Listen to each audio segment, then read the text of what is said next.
Бипек Авто представляет.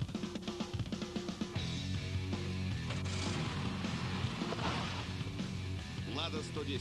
Пятиместный седан. Современный европейский дизайн. Прочность и неприхотливость в эксплуатации. Низкий расход топлива при скоростной езде даже по плохим дорогам. Официальный представитель АО «АвтоВАЗ» в Республике Казахстан, компания Бипек Авто.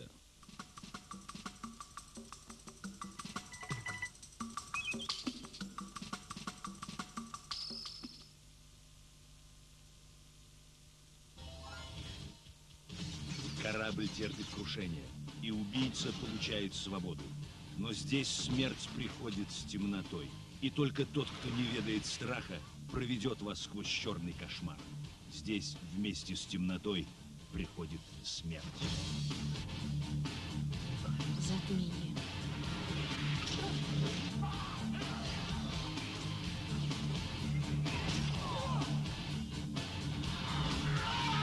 Смотрите на видео. Фантастический боевик «Черная дыра».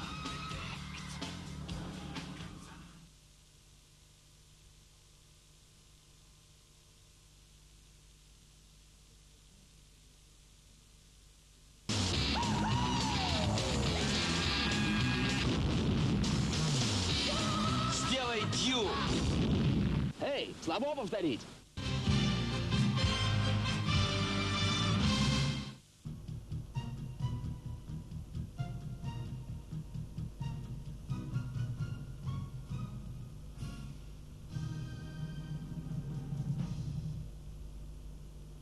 Қайырлы кеш. Эфирде сейсенбі күннің басты жаңалықтар жөнінде ақпарат бағдарламасы. Студияда Ләззат Әубәкірқызы.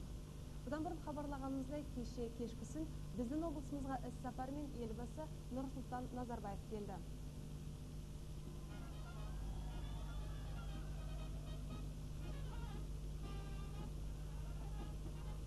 Бүгін президент Ақсу-Дегелең темір жол торабының салтанатты ашылу рәсіміне қатысты.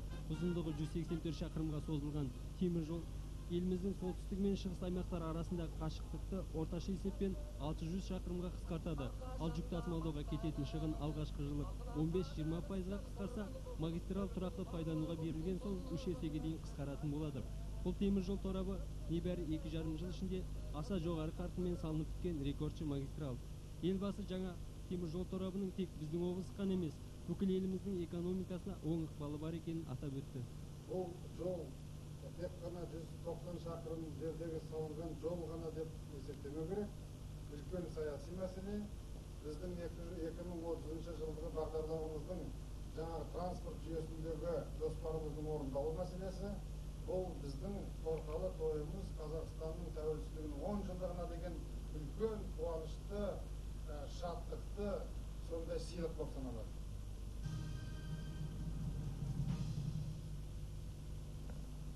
Түстен кейін президент Дарын республикалық орталығының бағдарламасымен оқылатын дарынды балалармен кездесті. Біздің облысымыздағы еліміздің әр түкпірінен жиналған 105 үздік түлектерге алтын белгі тапсырды. Біздің облысымыздан мектеп бітірген 11.500 оқушының үшеуі алтын белгі иегері атанды.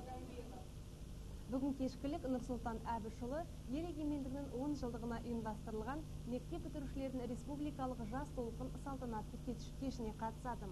Әсем ертістің жағалауында Қазақстанның түкпір-түкпірінен жиналған жас қонақтарды көңілді кеш күтіп тұр. Ал жаңа ғана Павлодарға Семейден шыққан ең алғашқы жолаушы пойызы келді.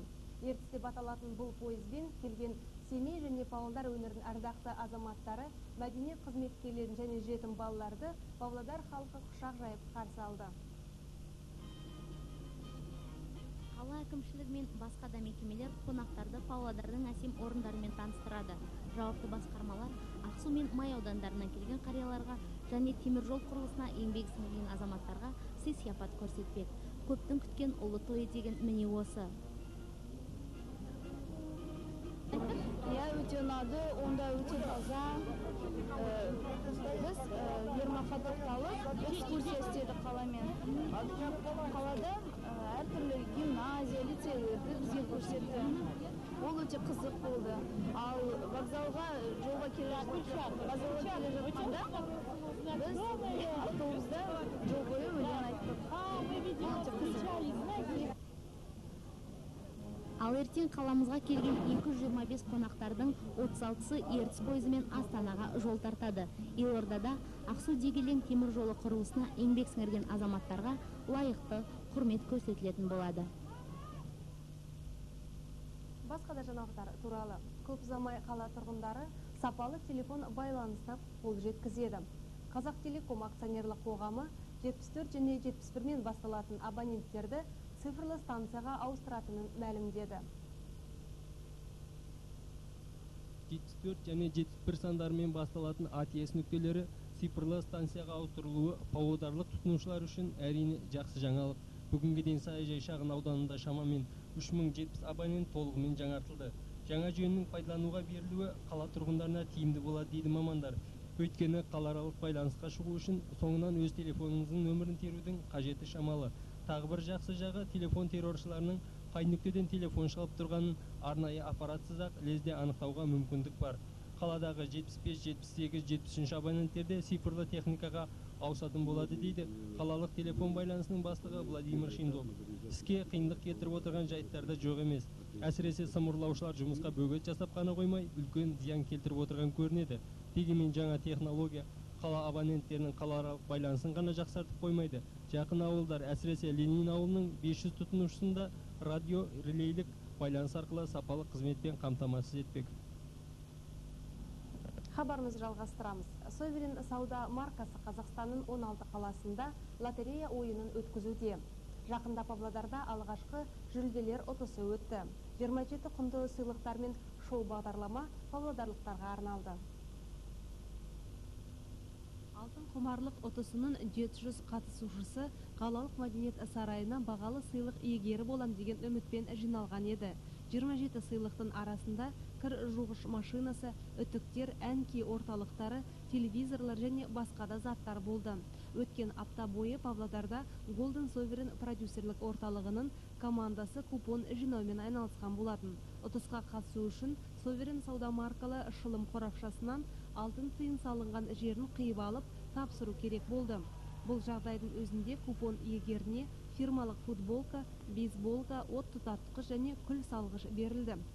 Шоу басталмас бұрын барлық сыйлықтар сахнаға қойылды. Лотереяның жүргізушісі Инес радиосының ең үздік дауысы атанған Наиль Ахметжанов барлық сыйлықтардың тізімін оқып шықты. Осыдан кейін лототрон айналып ұтыс басталды. Сахнаға көрермендердің қолпаштауымен алғашқы бақытты ұтыс иегерлері көтерілді. Керекті құжаттар осы сахнада рәсімделіп отырды. 43 купон тапсырған Николай Вернигора бірінен соң бірін телефон, радио сағат ұтып алса, 29 жасар Дмитрий Попов үшін бұл лотерея аса сәтті болды. 138 купон тапсырған ол қалалық мәдениет сарайынан 5 жүлдемен кетті. Лотереяда жолы болмағандар алматылық Тристар тобының орындауындағы әндерді, тандем тобының билерін тамашалап көңілдерін көтерді. Ал ең басты жүлде үлкен Panasonic телевизоры Виталий Геллертке бұйырды.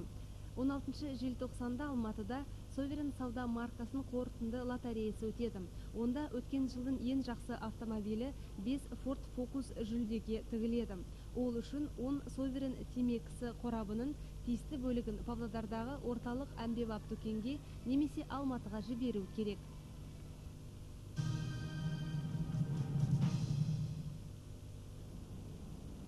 Өзге де жаңалықтар туралы. Ұлы Отан соғысы кезінде фашистік концлагерде тұтқында болған азаматтарға ақшалай компенсация төленбек.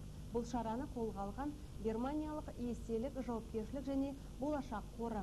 Қалалық тұрғындарды әлеуметтік қорғау басқармасы 1 тамызға дейін қажетті құжаттарды өткізу керектігін ескертіп отыр. Германия үкіметі сонау соғыс жылдары адамдардың жүрегіне түскен жараны жазуға ұмтылып отыр. Қанды соғыс жылдарда концлагерде айдауда болған азаматтар енді ақшалай көмек алатын болады. Осыдан 5 жыл бұрын алғаш рет естелік, жауапкершілік және болашақ деп аталатын қор осындай қамқорлықты мойындарына алған. Сонымен азаматтардың неміс шырмауында қанша уақыт болғаны, жұмыс ауырлығы есептелініп, әр азаматқа шамамен 1,5 мыңнан 15 мың неміс маркасы көлемінде қаражат бөлінбек. Сюда вошли также и дети, вывозились, значит. Ақша қордың Беларусь, Ресей және Украинадағы бөлімшелерінен аударылады. Кімде-кім бұл жөнінде толығырақ мағлұмат алғысы келсе, Кривенко көшесі 25-ші үйде орналасқан әлеуметтік қорғау басқармасымен хабарласуы керек.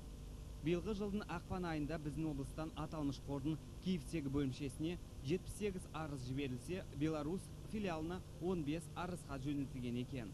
Тағы бір айта кететіні, егер фашистік концлагерде болған жақын адамыңыз 99 жылдың ақпаннан бергі уақытта көз жұмса, компенсация алуыңызға мүмкіндік бар. Мамандардың есебі бойынша Павлодарда барлығы 156 концлагер тұтқындары бар екен.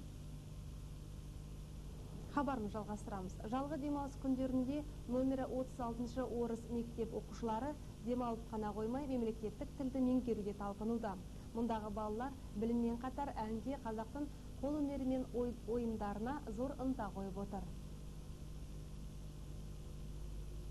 Мектептің қазақ тілі мұғалімдері тілді үйретуде алдарына негізгі мақсатты белгіледі. Біріншісі дұрыс дыбыстауға баулу және өзге ұлт өкілдеріне тілді насихаттау. Көпшілік балалар, біз Қазақстанда тұрамыз, мемлекеттік тілде сөйлеу борышымыз, біз үшін зор мақтаныш деп отыр. Біздің ойымызда келесі жазғы демалысты ауылға балаларды жіберу, бірнеше орыс ұлттық балаларды жіберу, қазақша сөйлеу, үйренем деген өз еркімен баратын балаларды. Жас өрендер жазғы каникул уақытында осында дәріс алуға қуана келеді. Олар қазақтың қол өнеріне ден қойып, тіпті асық ойындары, қанталапай және бес тасты сүйікті істеріне айналдырып алыпты. Балалардың айтарлықтай жетістіктерін байқаған ата-аналар да ұстаздар қауымына алғыс білдіріп отыр. Сол бір кездердің әсем әндерін қазір тұлымшағы желбіреген қыздар орындағанда, жас кездерін еске алып өздері де қосылатын көрінеді.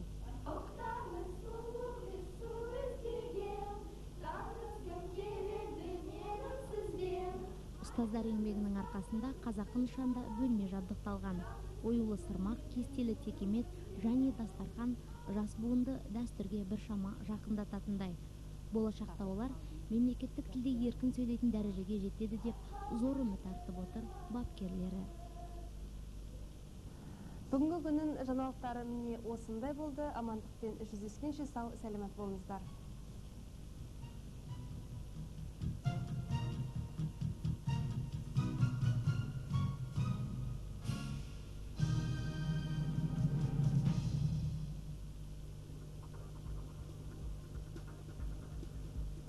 Бүгін түнде аздаған жауын шашын болуы ықтимал. Баяу жел есіп, ауа температурасы 15-17 градус шамасында. Ертең облыстың жекелеген аймақтарында аздаған жаңбыр жауып, күн күркірейді. Оңтүстіктен 8-10 метр жылдамдықпен жел еседі. Ирбис телеарнасы сіздерге қандай ауа райы болмасын көтеріңкі көңіл күй тілейді.